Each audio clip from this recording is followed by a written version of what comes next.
pour bien déchiffrer, décortiquer, décoder. Voici Louis-Philippe Brûlé. De mémoire d'homme, les différents virus respiratoires ont rarement circulé autant, ce qui fait dire aux leaders de la santé publique qu'on doit vraiment être prudent. D'ailleurs, on multiplie les recommandations ces jours-ci. On va aller voir ce qu'en pense notre collaborateur Patrick Filion. Je vous rappelle qu'il est microbiologiste et professeur au Cégep de l'Outaouais. Salut Patrick! Salut LP. Beaucoup de sujets que je vais aborder avec toi ce midi. D'abord, je lisais que plusieurs experts appréhendent une saison de la grippe plus virulente et plus meurtrière cette année. Crains-tu la même chose et si oui, pourquoi? Malheureusement, encore une fois, j'ai tout le temps l'impression que je suis un oiseau de malheur en ces lundis midi. Mais oui, force est d'admettre là, que ça fait 2-3 ans qu'on essaie de se protéger contre la COVID. Donc, avec les moyens qu'on utilise, on a aussi prévenu certaines infections. Et là, ce qui arrive, c'est que bon, avec le relâchement des mesures contre la COVID, ça permet un retour en force de la grippe. Donc, même si le virus lui-même n'est pas nécessairement une des souches les plus virulentes qu'on a vues par les années passées, le fait qu'on ait une immunité peut-être un petit peu plus faible au niveau collectif fait en sorte que le virus peut circuler plus rapidement. Et on a des gens aussi qui sont affectés, qui sont affaiblis par la COVID ou autre virus. Donc, si on dit qu'il y a une tempête parfaite et que le virus de la grippe s'ajoute à tout cela, donc oui, on pourrait voir malheureusement peut-être plus de cas puis de cas graves, donc peut-être d'hospitalisation puis malheureusement peut-être de décès. Parce qu'il faut se rappeler encore une fois, avant la COVID, la grippe tuait plusieurs centaines et même de milliers de personnes au Canada, dans l'ensemble du pays. Donc, là, on rajoute à ça le facteur de la COVID. Ouais. Donc, mais là, on s'adresse moins aux gens dans la fleur de l'âge et en pleine santé, Patrick. C'est sûr. C'est toujours la même réalité. Donc, les personnes les plus vulnérables, là, puis ça, je le répète à tous mes cours au cégep en soins, etc., les groupes les plus vulnérables, c'est les très jeunes enfants ou les personnes plus âgées, ou on pourrait ajouter aussi les personnes qui ont des conditions préexistantes de maladies auto-immunes ou traitement contre le cancer, immunosuppression, des choses comme ça. Donc, c'est vraiment des groupes plus spécifiques. C'est sûr que si vous êtes une personne, je sais pas, de 20-30, en pleine forme, pas de facteurs de comorbidité, oui, vous pouvez être infecté, mais vous ne serez pas probablement la personne qui va se ramasser à l'hôpital. Mais pour les personnes qui sont plus vulnérables, ça ajoute un facteur de risque d'avoir des virus comme ceux-là qui circulent en grande quantité. On voit vraiment, il y en a tellement qui circulent que je suis un peu mélangé. Là, on est à la mi-novembre, Patrick. La grippe saisonnière comme telle, est-elle arrivée ici au moment où on se parle? Il y a des cas de grippe LP qui sont répertoriés. Oui, c'est pas encore le pic. On le sait, là, les pires mois peut-être s'en viennent, là, décembre, janvier. Mais oui, la grippe est déjà circule déjà dans la population québécoise. Donc, il faut déjà s'en préoccuper. Puis, encore une fois, puis là, je sais qu'on se répète, mais si les gens peuvent aller chercher un vaccin, ça peut aider, c'est sûr, contre l'influenza. Bon, ce qui est sûr, c'est que c'est une période critique dans les hôpitaux pédiatriques. Là, on le voit ici, notamment au CHIO. Il y a aussi une certaine pénurie de médicaments et d'antibiotiques pour les enfants, au point où l'Agence de la santé, justement, supplie les parents de faire vacciner leurs enfants. Ce qui frappe le plus en ce moment, je pense, Patrick, pour les tout-petits, c'est le fameux virus respiratoire syncytial. Est-ce qu'il y a un vaccin pour ce virus-là?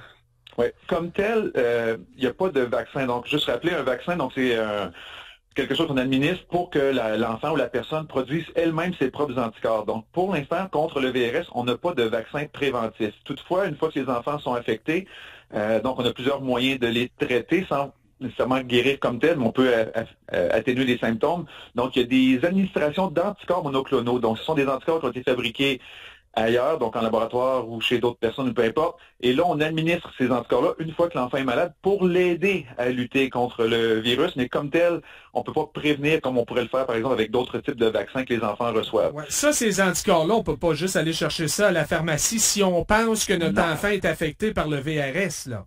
Non, c'est vraiment un traitement qui va être administré à l'hôpital. Si votre enfant, c'est malheureux, mais s'il est hospitalisé, puis moi j'en sais quelque chose, encore je l'ai déjà dit, là, mes 2 enfants ont été hospitalisés contre ce virus-là, bien avant la COVID et tout, là, il y a une quinzaine d'années même. Donc, c'est dans les cas peut-être les plus importants où l'enfant a vraiment de la difficulté à lutter. Parce que normalement, le VRS, la plupart des enfants vont être infectés par ça, vont avoir des symptômes relativement bénins. Leur système immunitaire va faire la job, ils vont s'en sortir, mais certains, donc, vont être plus affectés. Et là, ce qu'on voit encore une fois, on l'a déjà dit aussi, c'est qu'on a eu, moi je pourrais dire, une espèce de protection contre tous les virus, et là, tout arrive en même temps. Donc, des enfants qui, on va dire, ça fait 2 ans, qui ont moins de contact avec les autres, qui sont protégés par les masques ou autres moyens de distanciation, là, font face à plein de virus et leur système immunitaire est un peu bombardé. Ouais. Et là, on a des problèmes à lutter contre ces virus-là. Puis, ce qui peut arriver aussi, puis ça, c'est une chose qui est importante aussi, t'en parlais tantôt avec les antibiotiques qui sont un petit peu plus rares. Des enfants, par exemple, qui peuvent avoir des infections virales, ça peut les rendre plus vulnérables à des surinfections bactériennes par la suite. Et là, le problème avec les surinfections bactériennes, puis là, je parle de pneumonie, de bronchite, d'otite, c'est que là, si on n'a pas nécessairement les bons antibiotiques pour les traiter, ça peut être plus difficile.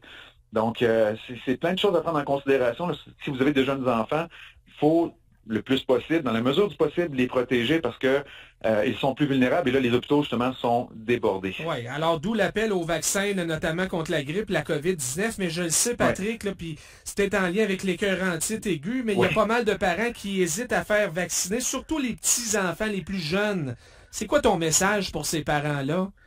Oui, ben, tu sais...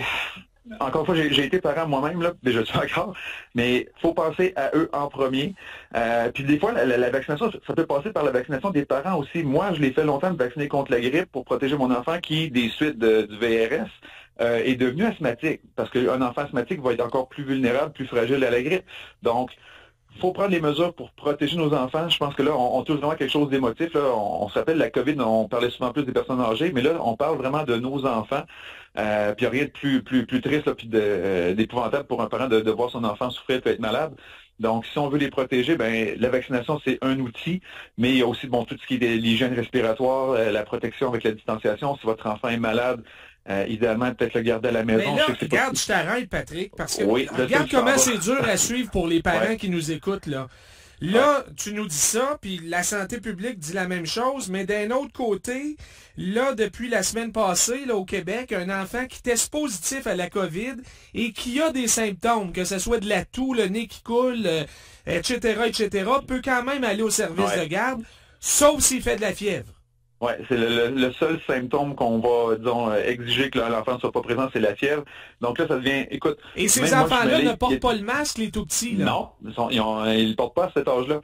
Donc là, on a une certaine forme de double discours où on veut protéger les enfants, mais en même temps, on dit, ben là, si votre enfant n'a pas de fièvre, vous pouvez quand même l'envoyer. Donc, ça devient une espèce de terreau fertile. On envoie un enfant malade parmi des enfants du même groupe d'âge ou plus jeunes. Donc là, le virus, on s'entend que l'hygiène des respiratoires pour les enfants là, vont s'essuyer le nez des doigts jusqu'au coude. Un enfant, c'est un enfant.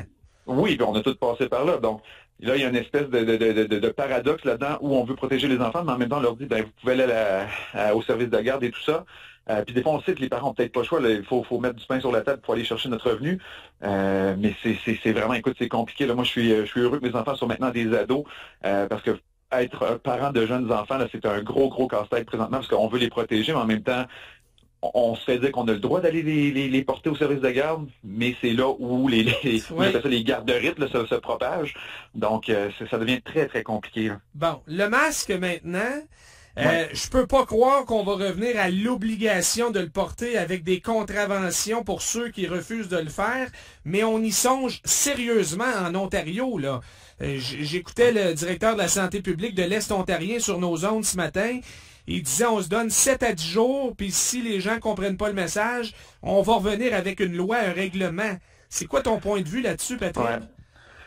J'espérais, puis j'espère encore là, qu'on puisse se fier donc au bon jugement des gens. Donc, si vous avez vous-même des symptômes, vous devez vous déplacer, vous devez aller faire vos commissions, vous devez aller travailler, porter le masque. Le masque n'est pas juste de se protéger contre ceux qui sont infectés, c'est de protéger les autres quand nous, on est infectés. Donc, il faut avoir ce réflexe-là. Je pensais qu'avec la COVID, c'est ça qui deviendrait la norme.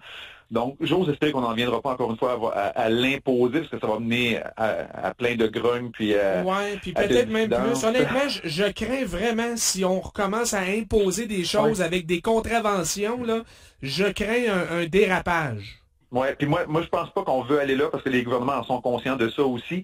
Tu sais, peut-être la seule chose que je verrais, c'est peut-être encore une fois dans les transports en commun, où il y a vraiment une promiscuité avec les autres, donc ça serait de se protéger à ce moment-là. Mais comme tel, tu sais, dans la vie de tous les jours, à l'épicerie, tout ça, je ne sais pas. Mais faut y aller de façon logique. Soyons responsables. Faut être responsable. Si vous êtes malade, portez un masque. Si vous devez vraiment aller faire vos commissions, aller travailler. Mais porter un masque, c'est pas c'est une marque de respect. Porter un masque, c'est un respect envers les autres. Dire, regarde, je suis malade, mais je veux te protéger de mes sécrétions respiratoires. Donc, je pense qu'il ne faut pas ostraciser les gens qui portent des masques. Faut encourager même ceux qui sont malades, à les porter de façon polie. C'est pas comme partez pas de guerre avec vos amis, vos collègues, là, mais je pense qu'il faut comprendre que c'est vraiment primordial pour la santé de tout le monde. En terminant, une nouvelle étude sur la COVID-19 qui dit qu'une personne qui contracte la COVID plus d'une fois, et ça m'a intéressé parce que c'est mon cas, je l'ai eu 2 fois, a davantage de risques d'avoir des problèmes de santé graves que la personne qui l'a attrapé juste une fois ou pas du tout. Quel genre de problème de santé au juste? Qu'est-ce que tu peux nous dire sur cette étude-là, Patrick? Donc, l'étude démontre que si vous avez attrapé 2, 3, 4 fois, puis même il y avait des cas jusqu'à 5 fois, là, ça c'est faut vraiment pas être chanceux, mais les problèmes, on va dire cardiaques, les problèmes respiratoires peuvent être pires.